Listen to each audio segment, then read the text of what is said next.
Welcome to this episode of Mindpoint Summit. Today we're going to be doing something simple in Maya. By default in Maya, there's about 3 points of precision for decimals.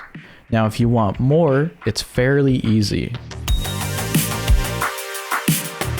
So here's an example where you might want something more than 3 points of precision.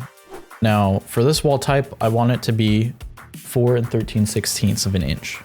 Now, because I'm limited to 3 decimal places, I can't actually add a 5 here. So what I want to do is go over to Edit, go to Settings, go to Change Precision right here. Click on that, change it to 4. And you can see it saved my previous decimal, but now I'm able to do 4 points of precision. And it is that simple. Just simply Edit, Settings, Change Precision, and that's it. Thank you for tuning into this episode of Mindpoint Summit. If you want to continue watching videos like this, please be sure to hit that subscribe button. If you found this tutorial helpful, please do me a favor and leave a like and comment letting me know that this tutorial helped.